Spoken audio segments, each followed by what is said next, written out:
queen, Mary Kay Cabot, the tweaker, just got exposed for racist or racial tweets and reference towards Shedeur Sanders. Well, not tweets, just more outlandish statements. It's people calling out a lot of these subjective races, narcissist races.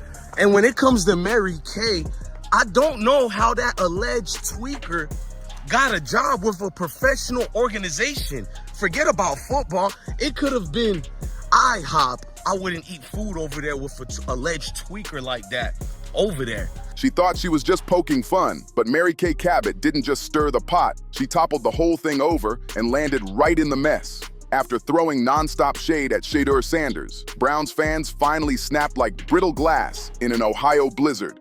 Now she's out here branded as finished, fired, canceled, exiled, take your pick.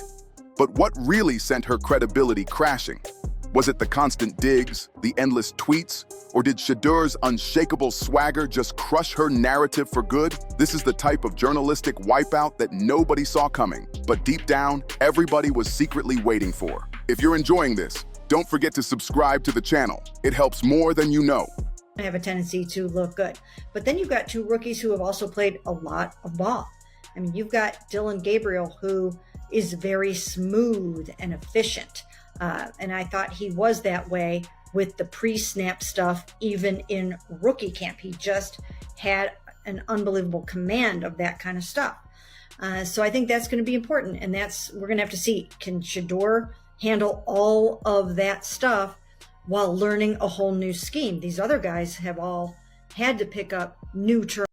Cleveland, the city that once torched jerseys in the streets, is now setting fire to patience over Mary Kay's obsession with rewriting Shedeur's story. She's practically made it her side hustle to defend why a quarterback with sharper stats, cleaner vision, stronger branding, and even headline-worthy cheekbones fell in the draft like a rookie slipping on black ice. Fans aren't rolling their eyes anymore. They're fuming. At this point, people would rather get football takes from a broken parking meter than read another half-baked column claiming Shedeur hasn't proven himself yet. Let's be real. What hasn't he proven? He's got pocket calm, laser precision, and a swagger so sharp it could make a mannequin rethink its existence. First of all, what stuff is she talking about that we gotta see if he's capable of handling? Okay? The list of things that she named for Dillon Gabriel, and I'm not taking nothing away from Dillon Gabriel because he does look good and I give him his respects, okay? He's doing his thing out there. The things that she listed for Dillon Gabriel, in which she said makes him look good, was efficiency, pre-snap stuff, and learning the scheme. Now, While Shedeur is out here slicing up defenses like he's reading bedtime stories to kids, Mary Kay is still stuck on the same tired chapter called He Needs More Time. Time? The only thing running out of time is her takes, because fans are begging for them to vanish already. Meanwhile, Acho looks like he's about to explode, torn between furious and flat-out baffled. This is for the N.F.L. Y'all thought y'all had done something by talking crazy and lying on Shedeur, didn't you? Yeah. So y'all don't know God. That's what it is. Y'all didn't know that y'all was messing with God's child, did you? Now it's all backfiring. See? Because he was never who you all said he was. He was who he said he was. He was who God said he is. See? That young man has never done anything to warrant the hate that you all put out on him. The lies that you all told about him. He didn't do anything to warrant that. He's witnessed more boneheaded football choices than he can count, and now Cleveland really thinks the solution is Kenny Pickett, the same guy who throws a ball like he's scared of spilling his latte? Please! Pickett couldn't hit a moving target in a Nerf war, yet somehow they're ready to hand him the keys while Shedeur sits collecting dust like a perfectly cooked steak forgotten next to gas station sushi. That's not just bad, it's criminal. And just when you think the circus couldn't get any worse, here comes Mary Kay, cape flapping in the wind like she's Cleveland's quarterback savior. As in, like, other people's opinion of you, like, they go based off their own, so they don't have, 99% of hatred is, towards Pops. And then I'm just his son. So it really just comes from that, and I told him that too. But, it just comes from him. But all she delivers is the same recycled excuse. He's not ready. If Shedeur isn't ready, then what exactly is ready? Because the fans' patience definitely isn't. The city is in full-blown meltdown mode. Every time Mary Kay taps her keyboard, a Browns fan rage deletes the ESPN app. Somewhere, a coach is snapping another clipboard clean in half. N.F.L. assistant coach spoke about Shedeur Sanders to Tom Pelissero and said, "The worst former interview I've ever been in my life. He's so entitled. Okay, he takes unnecessary sack. That's not an interview. He never plays on time. That's not a part of the interview. He's horrible, but he has horrible body language. He blames his teammate. The biggest thing, assistant coach, if you're on a team, you recommend that they don't take Shedeur. But you don't gotta do this." This is a fan base that once begged for quarterback stability, and now they're watching Shedeur waste away while Cabot doubles down like a dealer who keeps losing every hand. And let's not forget, Shedeur's numbers at Colorado were spotless, cleaner than a monk's search history.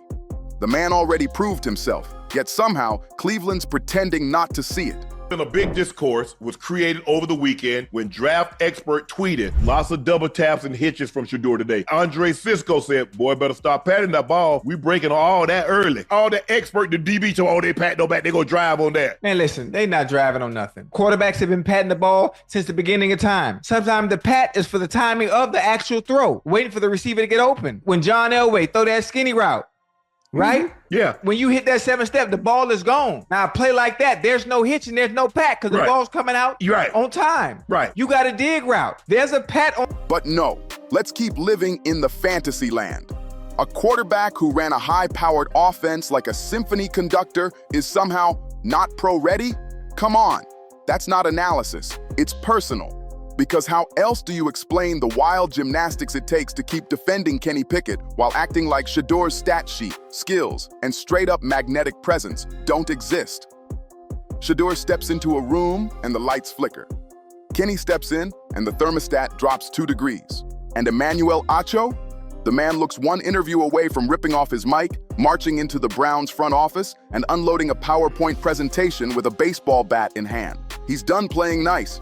His whole vibe screams, "We've tried this. Stop the nonsense." Pickett, for all his effort and smile, is like a microwave dinner. Quick, warm, and guaranteed to leave you disappointed by halftime. 5th round draft choice, right? And it's some of the decisions you have made, and it lends credence to the criticism that he received in the pre-draft process, right?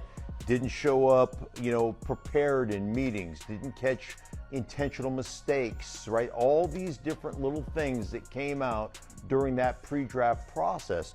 And this is one of those situations. I was a 10th rounder. You're keeping your nose clean. You're making sure you do everything the right way because being a late round draft choice, he's a late round draft choice, a 5th rounder, nothing is guaranteed for you. At some point, Shedeur?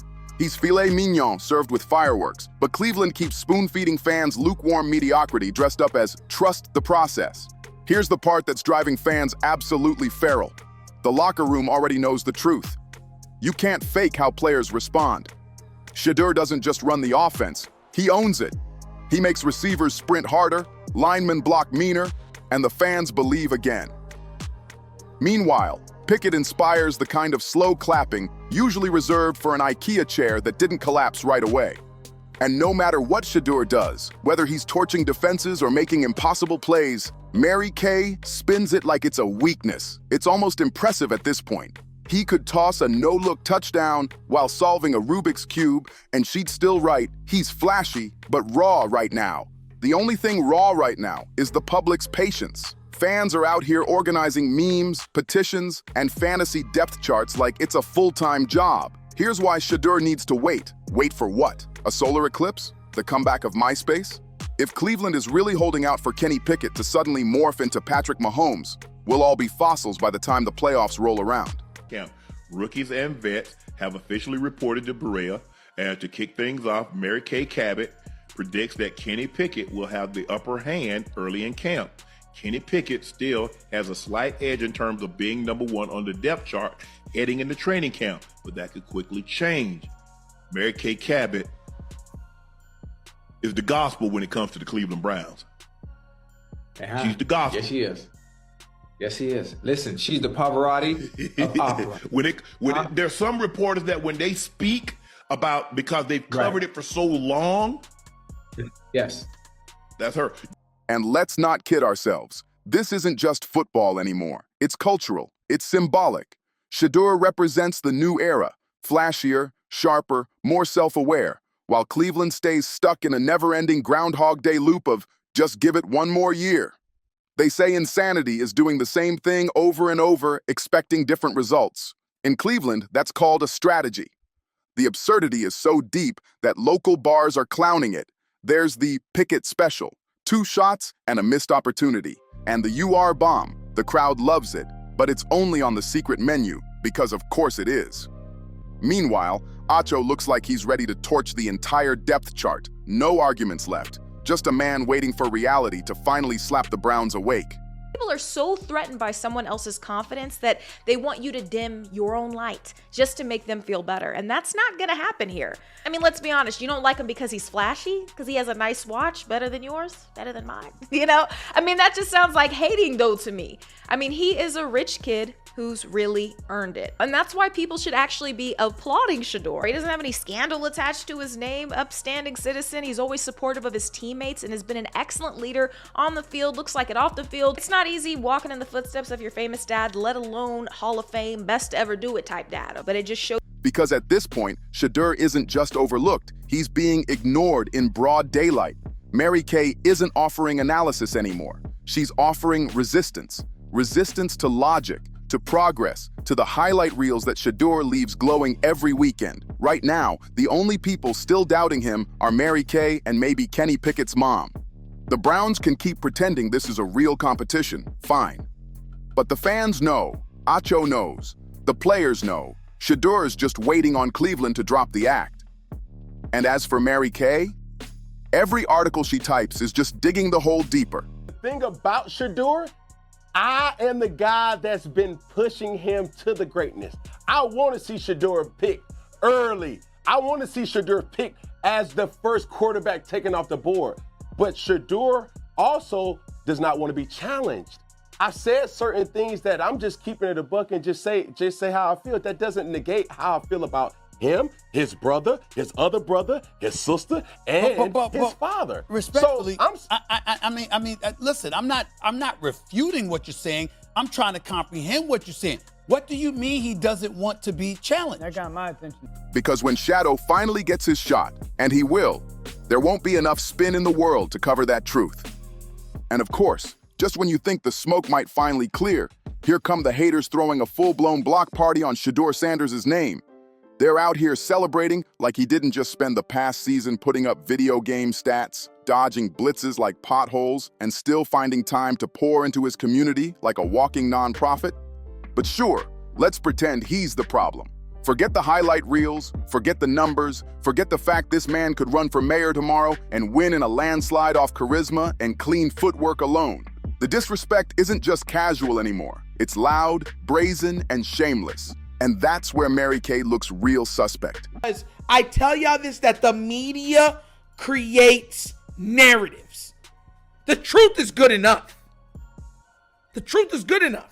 But they create narratives. And when you're building a story based on narratives, you know what you need? You need a protagonist and an antagonist. You need a hero and you need a villain. You need light, and most likely, on all those stuff, you need darkness.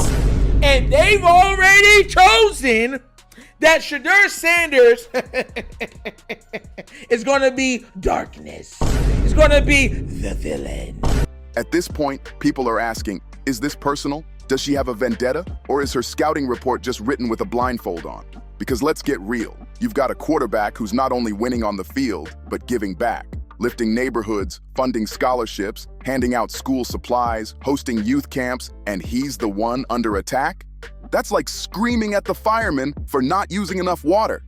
Shedeur didn't just elevate Colorado, he elevated people. He took every ounce of spotlight he earned and funneled it into building something bigger than football. And what did he get for it? Not flowers, not credit, just the tired labels, not ready raw talent. Meanwhile, fans are losing their minds like somebody just said Brady Quinn 3 times in the mirror. No matter how loud the cheers get for Shedeur, there's always Mary Kay lurking with another cold take sharp enough to ice an ankle sprain. Mary Kay has turned into a full-blown glitch in the Browns fan base. Every time she posts, you can hear a collective groan ripple across Ohio like bad Wi-Fi during a playoff game. She could drop an article titled, "Why Breathing is Overrated," and Brown's Twitter would still flip it into another example of her disrespecting Shedeur. And at this point, fans aren't just annoyed, they're organizing. Fire Mary Kay isn't just a hashtag anymore. It's a mission statement written in all caps. Because seriously, how do you keep ignoring a quarterback who checks every box this franchise has been begging for over 20 years? Leadership, poise, relentless work ethic, and actual humanity. Shedeur doesn't just fit the mold, he is the mold. A quarterback who acts like a pro, builds up his community, mentors kids, and commands the locker room like a vet. First take. You damn right I'm asking you. There's been history there, and I've always challenged Shedeur publicly and to him in ways that, like, bro, I want to see the best version of Shedeur. Shedeur has always played in a very convenient situation. Okay. I've said that numerous times, so I don't have no beef. Okay, we're not asking you the question accusing you of having a beef. I'm saying from a football analysis perspective, when you say somebody doesn't want to be challenged, I guess what I'm looking at is, okay, you play for your dad, but just because you playing for your dad, that don't mean you want to be challenged. That doesn't mean you don't want to be challenged. That means that's the situation that you were in, and at the end, I get to look at you and see how you ball. You said you love the kid. You ain't got nothing but love for the kid. That means you know he can ball. Maybe there was no challenge because there was no one up to snuff to challenge him because he was that superior compared to the competition. Yet somehow, people still claim he hasn't earned his stripes. The truth? The only thing Shedeur hasn't earned is the front page apology that Mary Kay owes him, and it's overdue. The spin is insane. He throws 3 touchdowns, needs more consistency. He donates to a school, distraction from the game. He hosts a youth camp, focus on football. What exactly do they want from him? Miracles? Because the man is already walking on gridiron water while being treated like a backup plan. Fans are drained. They've seen this movie before, just with worse acting. A talented player shows up, the media plays blind, the city splits, and by the time the franchise wakes up, the window's already slammed shut. This isn't deja vu, it's deja doom. The Browns are one stubborn decision away from becoming a meme all over again. The only way to stop another what could have been saga is to hand Shedeur the keys now. Because let's be real, this franchise hasn't exactly earned the benefit of the doubt on quarterback calls. If anything, they should be asking Shedeur for forgiveness, not slapping him with probation. But instead of admitting they blew it, the doubters just keep doubling down and tripling down, and then, like clockwork, she drops another column about why patience matters. Patience? Fans have had patience. They've had generational patience. They waited through Deshaun Kaiser, through Colt McCoy, through entire eras of heartbreak and regret. What they don't have patience for is watching Shedeur Sanders, a once-in-a-generation force, get talked about like he's some random walk-on begging for a special team slot. At this point, the Shedeur slander isn't just tone-deaf, it's malicious. It's like watching somebody critique a sunset for not being structurally sound. The man is doing everything right, on the field, off the field, in the community. And yet people still act like his cleats are laced with red flags. Maybe it's time to take the pen out of her hand and hand her a clipboard, because clearly she's trapped in a football era the rest of us left behind with flip phones. Shedeur isn't just the answer, he's the entire cheat code. And if Cleveland doesn't wake up fast, another franchise will swoop in and cash in on the gift they were too blind to unwrap. If you enjoyed this breakdown, don't forget to like, share, comment, and subscribe. And I'll see you on the next one.